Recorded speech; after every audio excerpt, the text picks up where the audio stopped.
Wajah ibnu Ummi Maktum, telah datang seorang anaknya Ummi Maktum, anak laki-lakinya ya Ummu Maktum. Datang kepada siapa? Yaitu kepada Nabi. Ila Nabi sallallahu alaihi wasallam. Buat apa dia datang kepada Nabi? Yaitu untuk mengadukan dirinya, yaitu yasbu ilaih, ngadu kepada Nabi. Dia ngomong, didatengin ke Nabi. Kenapa dia ngaduin soal apa? Yaitu annahu dharirun, bahwasanya dirinya buta. Ngomongnya Nabi, hai Nabi, ini buta.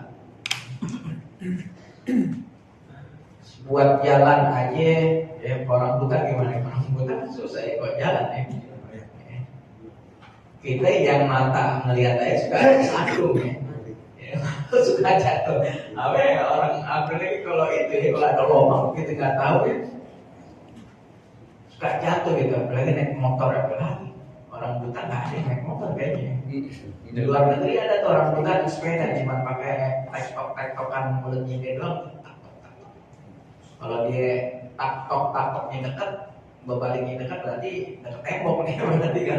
Kalau jauh takok gitu ya. Nah berarti itu ada tuh di TV itu ada sekalian keajaiban ya, 10 keajaiban orang. Nah dia ini mengadukan anaknya Ummu Maktum, mengadukan kepada Nabi bahwasanya dirinya itu buta. Wahai Nabi, aku ini buta. Wal Madinah tuh, dan sedangkan Madinah, di Madinah, maksudnya Madinah. Zata hawamin, ya. Di Madinah itu banyak ya, binatang-binatang, ya, serangga-serangga yang menyengat. Ya. Misalnya apa yang menyengat itu kalajengking, ya. Apalagi yang namanya gurun pasir, kalajengking kan beda main di sini. Apalagi ular gurun pasir, wih, lebih serem tuh ular derik tuh. Kalau yang di itu lebih bahaya nih dibandingin ular kobra. Wa abarin, dengan dua lagi ngomong lagi kenapa kalau di Madinah itu ya, banyak sumur-sumur tua. Kan orang sono kan gali sumur, ada airnya udah nggak ada, tinggalin, nggak ditutup lagi. Nah kalau orang buta coba, kalau dia jalan contohnya di depannya dia nggak tahu ada sumur, jeblos kan? Jeblos. Maksudnya dia begitu. Sedangkan diriku ini buta. Sedangkan kalau aku jalan di Madinah itu banyak binatang-binatang yang ya, yang berbesar, ya binatang-binatang yang kecil kelihatan, kalajengking apa itu ular apa ya kan, dan banyak habarin, yaitu banyak bekas-bekas, yaitu sumur-sumur. Orang sono nyari air ya, digali ada air, udah lama-lama kering, pindah lagi nyari lagi. Nah yang digalinya itu kan ditutup. Dia takut dia jeblos atau kena daripada binatang yang membahayakan. Wakala berkata tuh, ya, siapa itu Ibnu Maktum, anak Ummu Maktum ngomong, apalah tajibuli, hai Rasul, apakah kau tidak dapati, ya, kau tidak dapati untuk diriku rukhsatan, satu keringanan aja, ya. Keringanan buat apa? An usolliya, bahwasannya diriku sholat fi baiti, di dalam rumah. Jadi tak perlu pakai ke luar masjid. Itu maksudnya. Kira-kira dapat gak ada rukhsah keringanan? Sedangkan ada buta nih, ya nggak ada yang buat ngasih tahu ntar, ya ntar di situ ada yang namanya lubang, ada binatang, sedangkan di buta. Kalau kita kalau ada lubang kita bisa minggir, sedangkan buta nggak tahu. Ya. Kalau berkata Nabi, menjawab Nabi daripada pertanyaan dia tadi, ya. Nanya apa Nabi? Atas makun tidak, apa yang ente dengar azan? Gitu. Ditanya dia yang buta, ente dengar nggak masih azan? Gitu ya. Atas makun tidak, apakah engkau masih dengar azan? Nabi nanya gitu doang. Golah, nah jawab tuh anaknya siapa? Umum Maktum. Dia bilang, dengar masih dengar. Ya kan cuma mata kamu buta nih. Ini pelajaran buat kita nih. Ya. Kita mata ngelihat, kuping masih dengar. agak budak dikit kan, aduh, caranya tutup lagi pakai selimut. Iya, bantal kan. Kita bangun bukan tahajud cuma kencing, udah balik aja lagi kan. Tidur aja lagi bareng. Itu padahal kalau kita Tahajud tuh. Wah, Maqam Mahmudah dapat makom yang terpuji di sisi Allah. Makanya orang tahajud itu orang-orang pilihan, orang-orang yang hadir pengajian pilihan. Kayak sebagaimana kita ngayak pasir, pasir beli seengkel diayak, jadinya cuma sekol. Diayak lagi jadi halus, jadinya cuma segerobak. Diayak lagi cuma seember, nah itu yang paling halus. Dari seengkel coba, batunya banyak kan? Banyak. Pilihan. Kemudian Allah Nabi ngomong lagi, ma'ajidu laka rukhsatan. Ane nggak dapetin itu, yang namanya keringanan laka buat kamu. Gara-gara apa ya? Masih Dengar. Makanya banyak bersyukur kita ini masih bisa mendengar, masih bisa jalan, masih bisa melihat, masih bisa ngerasain nikmatnya ibadah. Nah bagaimana itu makanya kalau orang yang budak itu, kalau orang yang gagu dia masih ngedengar masih bisa nih. Nah bagaimana kalau yang budak udah budak utang, ya Allah udah kasih rosok gitu. Nah ini pelajarannya buat kita ya. Berarti kalau masih mendengar, walaupun kita ini gak lihat, walaupun gak bisa bergerak, tapi masih apa? Mendengar wajib yang namanya Sholat. Kecuali udah di apa ya? Balik papan ya. Nah, di balik papan. Bukan Kalimantan, di balik papan. Di balik papan udah ditutup amin. Tanah. Harus selesai. Belum ditutup masih disolatin, masih ada kata sok. Coba bayangin, mayat kita masih disuruh tunggu disolatin.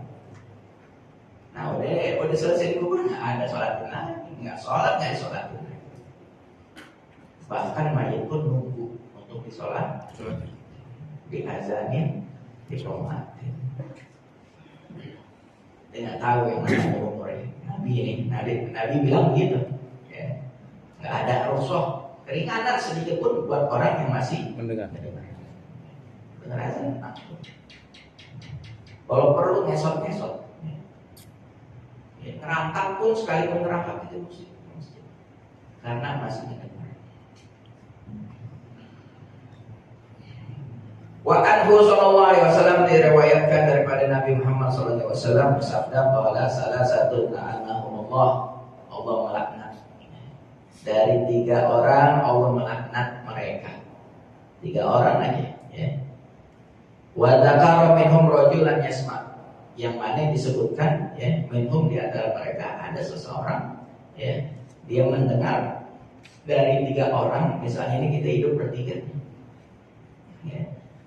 yang 3 orang ini salah satunya dzakara minhum rajulan, salah satu dari seorang yang 3 tadi yasma, mendengar.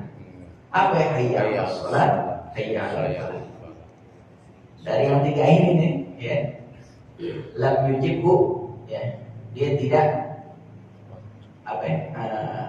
menjawab daripada panggilan sholat, maksudnya tidak melaksanakan sholat. La'anahumullah, Allah tetap melaknat semuanya dilaknat. 3 aja nih, yang 1 masih ngedengar gitu ya, dia ngedengar. Yang 2 sama yang 3-nya, yang 1 ngedengar, yang 2 sama 3 ini diemin, kan? Padahal dia ngedengar gitu. Makanya kalau kita ngedengar, kita bangunin anak yang apa? Tidur, bangun. Kita bangun anak masih tidur, bangunin. Oh, kamar mandi 1 HP. Ya udah, kita dulu masuk kamar mandi. Selesai baru kita bangunin. Kita bangunin istri kita. Jangan kita doang bangun gitu. Kalau kita kebakaran rumah, masa kita doang yang selamatin diri? 3 orang Allah akan laknat apabila salah satu disebutkan dia itu mendengar azan tapi dia tidak mau melaksanakan itu. Karena yang tidur maka tidak ada dosa. Yang bangun ini nih, kita bangun aja.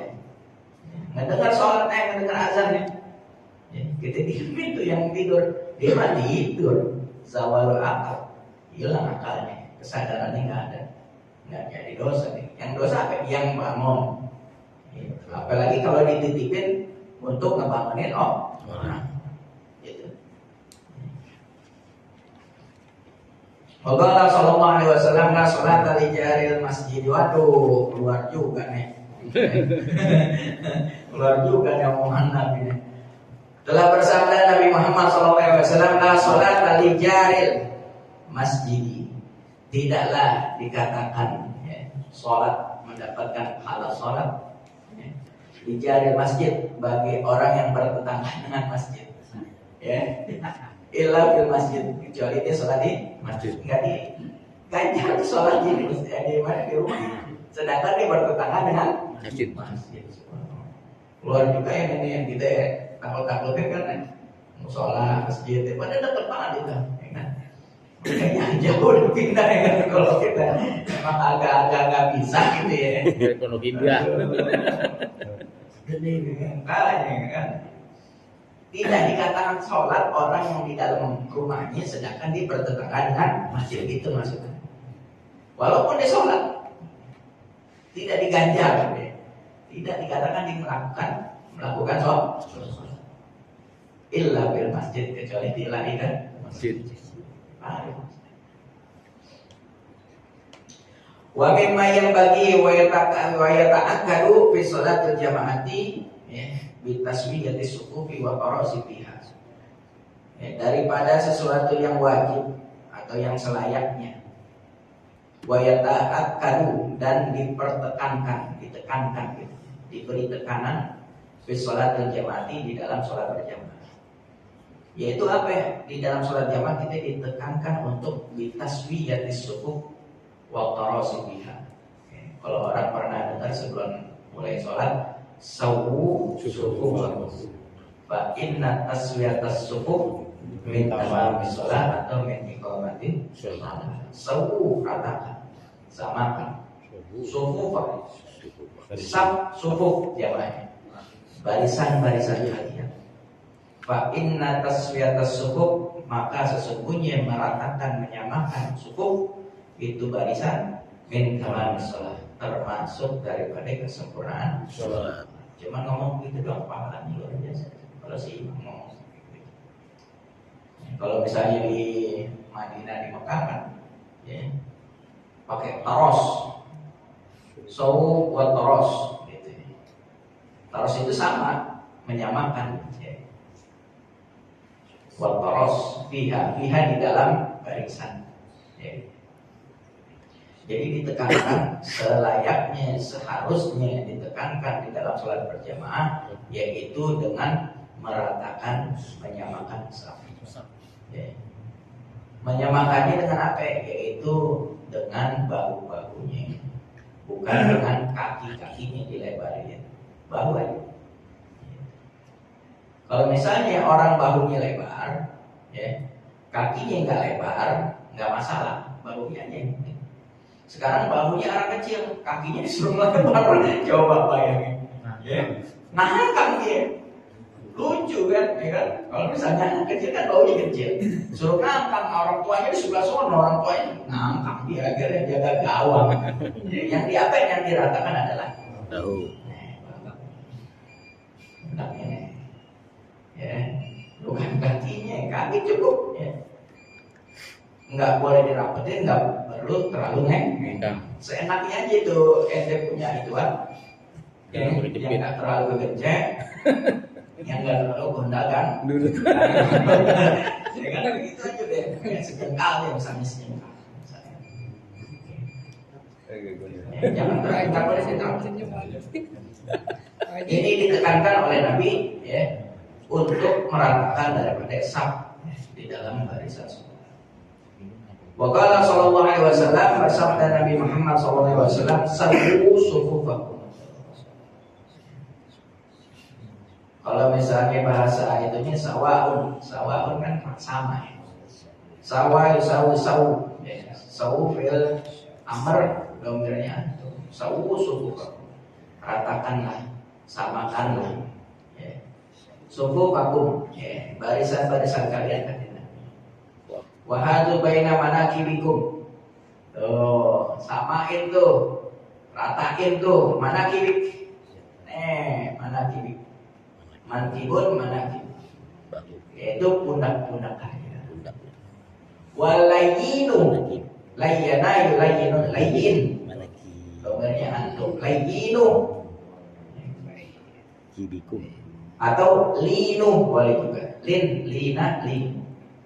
Apa itu maksudnya? Dilembutkan. Fi aidi ikhwanikum. Begini, ya kan? Jangan begini. Kalau dia sama-sama sempit, kitanya lain. Dia apa ini? Lembutin, ngalah gitu ya.